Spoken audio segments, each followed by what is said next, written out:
Understanding Jump the Shark, a fun dive into English phrases. Hello everyone, welcome back to our channel where we explore the fascinating world of the English language. Today, we're diving into a very interesting phrase, jump the shark. Have you ever heard it before? Well, whether you're familiar with it or not, by the end of this video, you'll not only understand what it means but also how to use it in your everyday conversations. So, let's get started. The story behind jump the shark is as interesting as the phrase itself. This phrase originated from a popular American TV show called Happy Days. In an episode aired in 1977, the character Fonzie, on water skis, literally jumps over a shark. This scene was seen as the moment when the show started to decline in quality, having used up most of its good ideas.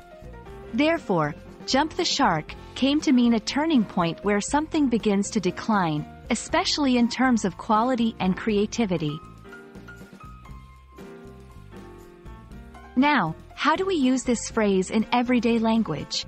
Jump the shark is often used to describe a moment when something that was once popular starts to lose its appeal or becomes absurd. For example, I feel like that TV series jumped the shark after its 5th season. The latest book of the series didn't live up to expectations. It really jumped the shark. It's a way to express that something has reached its peak and is now on a downward trajectory, often due to attempts to maintain interest with outlandish or nonsensical tactics. Jump the shark isn't just limited to TV shows or books. It can be applied to various aspects of popular culture, such as movies, music bands, or even technology trends. Here are a few more examples. Many fans think the band jumped the shark when they changed their music style drastically. The smartphone model jumped the shark when they added unnecessary features. And that's a wrap on Jump the Shark. I hope this video helped clarify this quirky but incredibly expressive phrase. Remember, language is not just about grammar and vocabulary.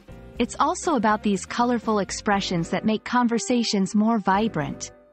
If you enjoyed this video, don't forget to like, share, and subscribe for more interesting dives into the English language. Until next time, keep learning and exploring.